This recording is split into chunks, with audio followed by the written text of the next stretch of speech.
Buenas noches, muchas gracias por estar con nosotros aquí en el 11 en México Social.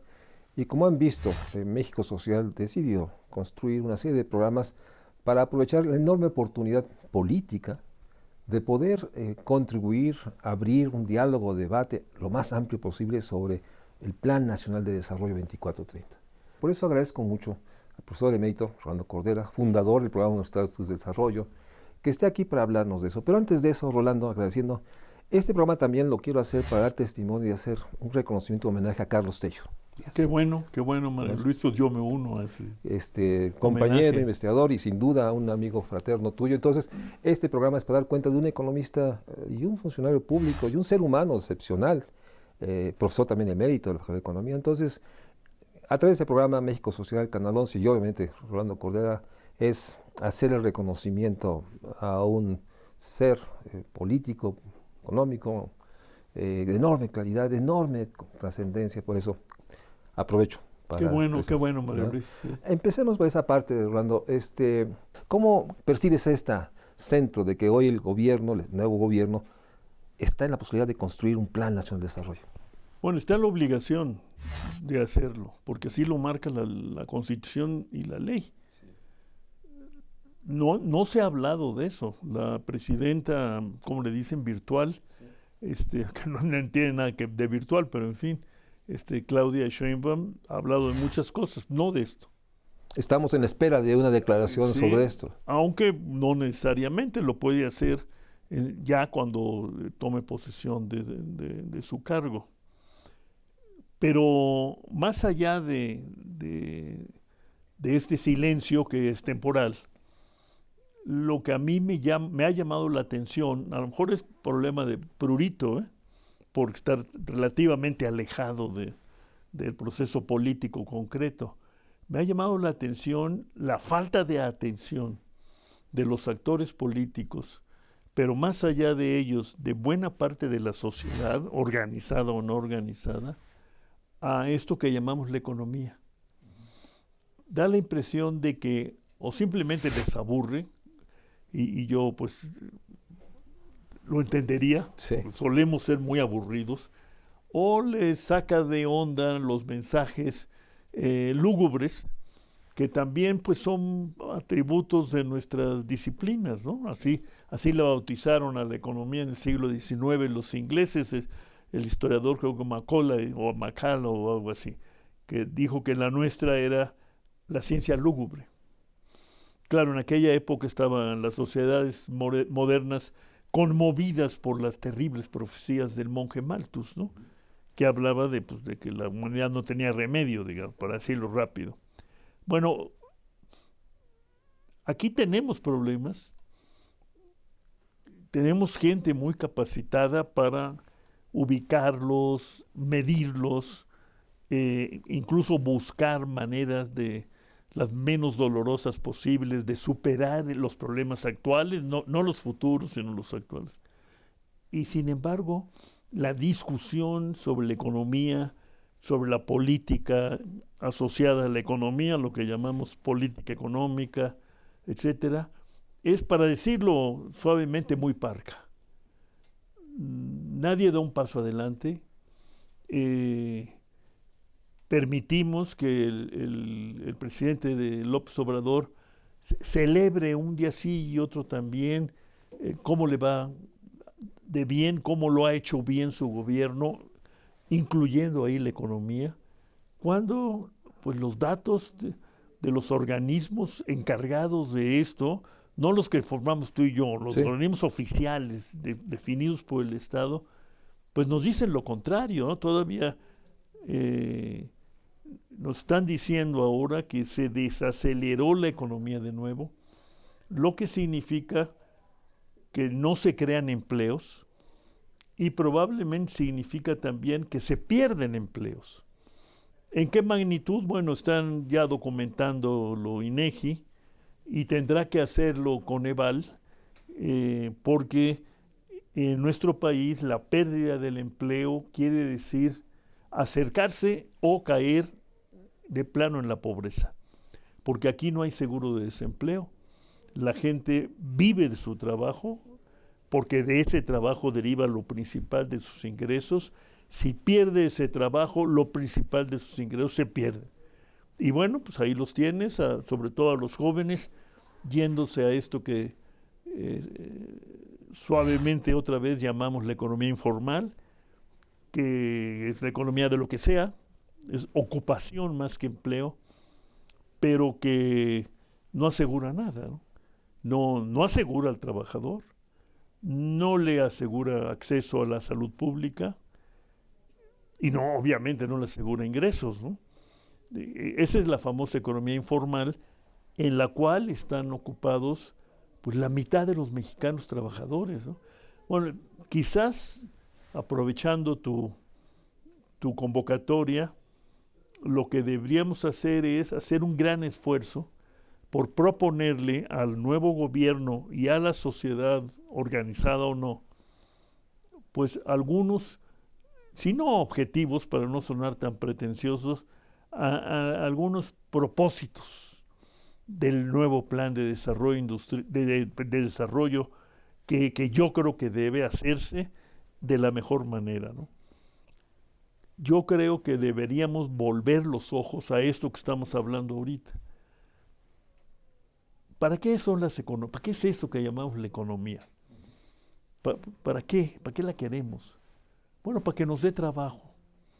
Y luego, de ser posible, para que nos dé tranquilidad hogareña. Y más en general, pretenciosamente, para que nos dé bienestar, ¿no?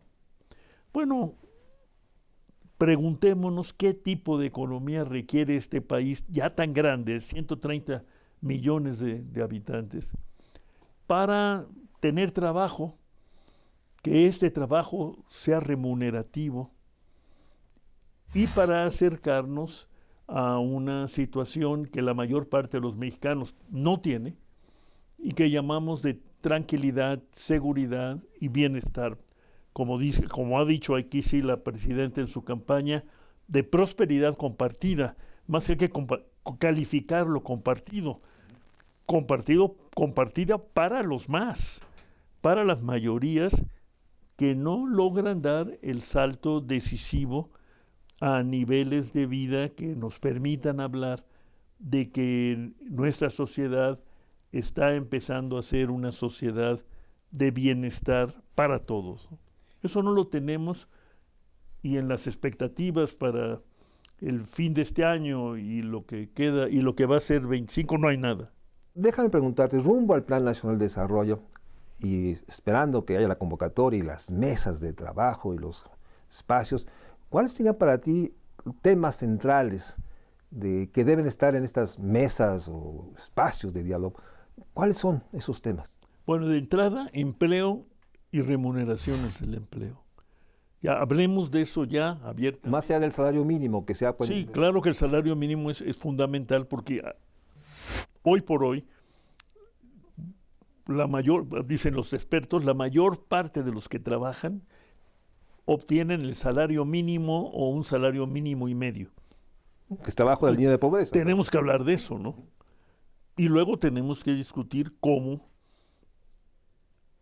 generamos una economía que incorpore e incluya cada vez más gente y los empuje a niveles de ingreso cada vez más altos y sostenibles, ¿no?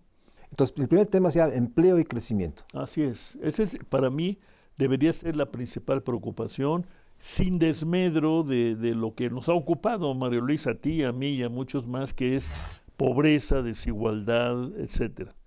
Bueno, eso está ahí y hay que registrarlo, hay que insistir en que podemos corregirlo. Pero me parece que el punto de partida debe ser asumirnos como una sociedad económica de trabajadores, que entonces viven de su trabajo, ¿no? No viven de su rancho, aunque los que tienen rancho pues viven y qué bueno que vivan bien, pero es la minoría de los mexicanos. Entonces hay que plantear el tema, ¿no? La mayoría de los mexicanos son trabajadores y viven de su trabajo. Y entonces el salario mínimo no es una anécdota, no es una proeza, Es parte de las obligaciones elementales de un país como este, ¿no? Déjame ir a un corte y regresamos para que Rolando Cordera nos pueda abundar, porque me gustaría su reflexión. Este programa está grabándose cuando parece que se inicia una enorme volatilidad. Se habla de pronto muy rápido de la moneda, el yen japonesa, el dólar, el peso. Cuando pase este programa habrá muchas cosas diferentes, pero me interesaría mucho esta realidad de este México, como dice Cordera en muchos textos, globalizados, cada vez más creciente. Entonces, ya tenemos un primer tema, eje central de la discusión del próximo Plan Nacional de Desarrollo que plantea Rolando Cordera, maestro emérito. Vamos a un corte y regresamos para seguir hablando con él.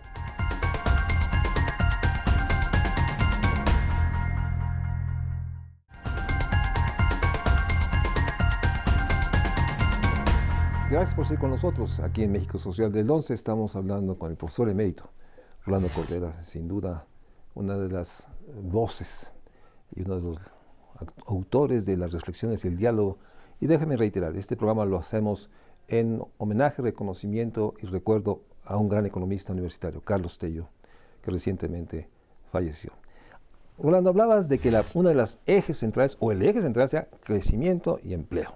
Reconocemos con una sociedad trabajadora. Eso ya en sí ya tiene una carga brutal de darnos cuenta qué país somos. Déjame ponértelo ahí, porque lo has dicho. Pues para eso se requiere Estado con capacidades, con instrumentos. ¿Qué Estado se requiere para poder generar este crecimiento y este empleo? Bueno, se necesita un Estado organizado, como internamente, como con institución de instituciones, que es el Estado moderno en cualquier lado del mundo. Con capacidades de entrada para enfrentar lo que es propio de estas economías descentralizadas, de competencia, abiertas, con grandes actores como son las multinacionales, etcétera.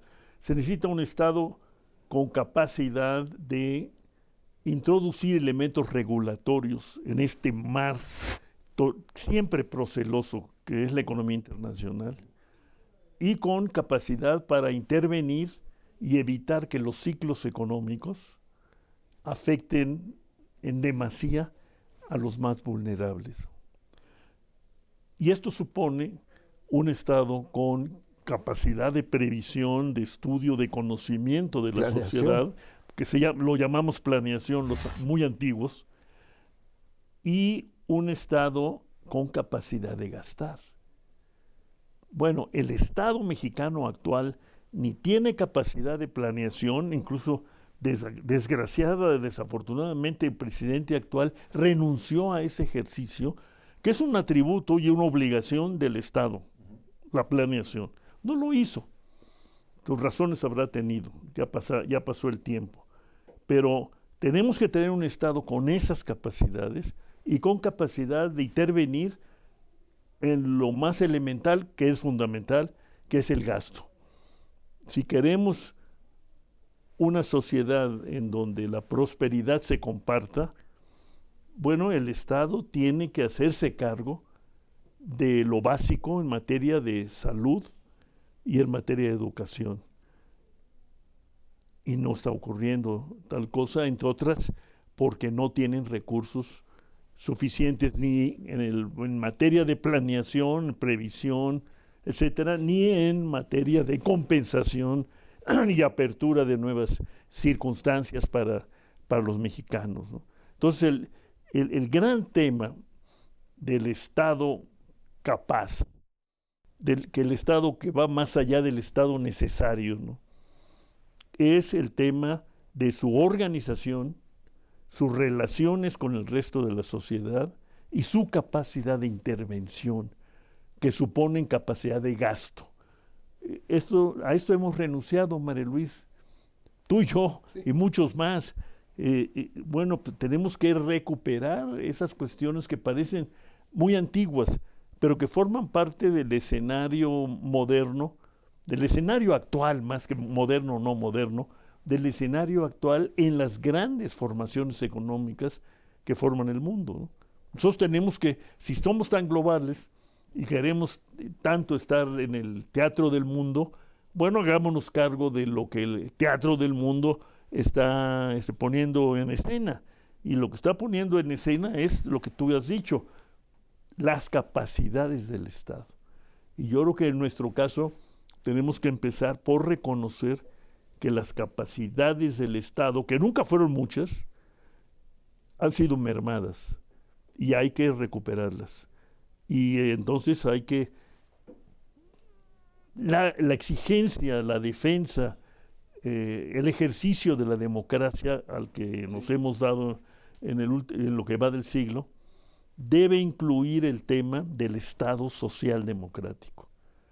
Son términos que no gustan siempre a muchos, pero bueno, que inventen otros, ¿no? Yo no tengo problema con los términos, pero sí con lo que quieren decir. Y Estado social democrático quiere decir un Estado comprometido con el bienestar compartido, con el bienestar para todos, y un Estado reflexivo, capaz de discutir, de reflexionar, de deliberar, de auspiciar la deliberación de la mayor parte de los mexicanos.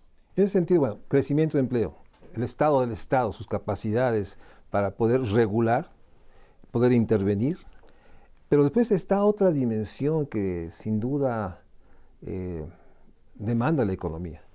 La economía no solo se ha complejizado, se ha fragmentado, pero también se ha concentrado. Hay grandes, yo diría que este siglo XXI, una gran concentración de estas grandes empresas que parece, o no parece, articulan mucho de la economía nacional. Están las grandes fortunas que Oxfam ha documentado, esta realidad de la enorme concentración de la riqueza y del ingreso. Y esto nos pone en un enorme, yo diría, desafío a discutir. ¿Cómo poder regular esa concentración? ¿Cómo poder dar cuenta que esa concentración pues también es una explicación de por qué el Estado también tiene pocos recursos? O sea, ¿cómo ves esa ecuación? Bueno, tenemos para empezar que reconocer esto que acabas de decir, reconocerlo en público, reconocerlo en la política.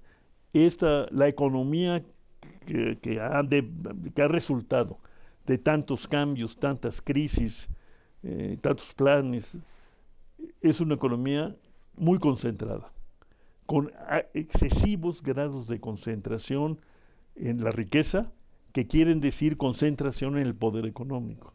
Bueno, eso tenemos que enfrentarlo. Para empezar, no desapareciendo la Comisión Federal de Competencia Económica como quiere el presidente, sino al contrario, fortaleciendo esta comisión, instalándola en la sociedad, en sus relaciones con el resto del Estado y con la sociedad que llamamos civil organizada, ¿no? Para empezar eso, que es muy elemental, es una comisión que por sí sola, pues, como dicen que le preguntó Stalin al Papa Pío XII, pues ¿con cuántos batallones cuenta usted, su santidad, no? Pues sí, la COFESE no tiene batallones, ni tiene capacidad de poner contra la pared a un Carlos Slim o a un Salinas. Su desaparición fortalecería estas grandes concentraciones, ¿no? Menos regulación. Así es, claro. Entonces tiene que haber regulación sensata, racional, sabiendo que estas grandes concentraciones pues son el pilar de apoyo, el punto de apoyo de las sociedades globalizadas que están empezando a vivir esto que llaman, ¿no?, la nueva gran revolución tecnológica. No podemos vivir sin ellos, pues, para decirlo francamente. No, esta idea de una sociedad de muy pequeños productores que se caen bien y se organizan, pues, puede estar bien, pero no es una idea que tenga viabilidad, ¿no? Entonces, hay que plantearnos muy en serio el tema de la concentración, no necesariamente para romperla, sino para inscribirla en los grandes propósitos que decidamos los mexicanos a partir del ejercicio de la planeación y de la elaboración del plan. Déjame aprovechar esos últimos 2 minutos que tengo para plantear el gran tema que está atrás. Reforma fiscal sí, reforma fiscal no. ¿Cómo? Porque hay una renuncia que parece que se prolonga, pero no solo es en términos de finanzas públicas, el haber y el deber, es el tema de lo que trasciende un Estado que se retrae, por lo menos así lo leo. ¿Cuál es tu posición sobre esto? Yo digo que hay que decirlo de nuevo, ¿no? Reforma hacendaria ya.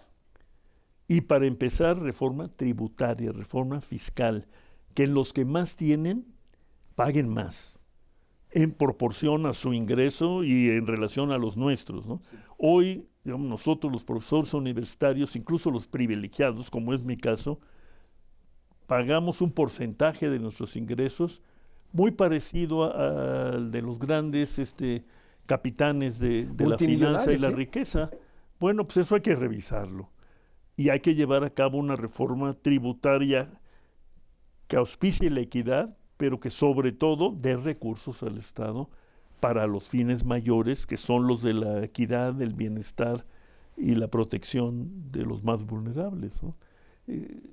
Tiene que, digamos, tiene que mostrarse, que ilustrarse en un ejercicio pedagógico que hay unas relaciones muy fuertes entre una cosa y la otra, entre el compromiso social del Estado y su capacidad para intervenir, para gastar. No hay el artículo 27, el artículo 4, todos nos hablan de la responsabilidad del compromiso social del Estado mexicano. Pero la realidad nos indica que su capacidad para estar a la altura de estos compromisos es muy baja. Y pues yo creo que llegó el momento de volvérnoslo a plantear en serio, aprovechando pues que vamos a iniciar un nuevo gobierno y sobre todo aprovechando lo que tú has marcado, es decir, el mandato constitucional de elaborar un plan de desarrollo en términos democráticos. Es decir, ellos, los que diseñaron este artículo, le agregaron el calificativo de planeación democrática. Bueno, a ver qué quiere decir eso, porque ya ahora somos tan demócratas que cada quien tiene su democracia, ¿no? Tenemos que ponernos de acuerdo en eso. Pues quiero agradecerte enormemente a ti, Rolando Cordera, maestro, déjeme decirlo, aunque él no me reconoce, mi maestro, sí, esta oportunidad, porque además es una manera de hacer un reconocimiento a Carlos Tello. Él hablaba de que no hay expresión más clara del contrato social político que el presupuesto. Así es. Y en ese sentido, el Plan Nacional de Desarrollo debe ser un espacio para discutir lo que necesitamos para hacer lo que queremos. Ese es el planteamiento que está aquí. Y yo agradezco nuevamente al profesor emérito Rolando Cordera que nos haya dado estas grandes líneas de elementos mínimos a discutir cuando hablemos de la planeación democrática de la economía para los próximos años. Gracias, Rolando. No, gracias a ti, Manuel Luis. Buenas noches, gracias.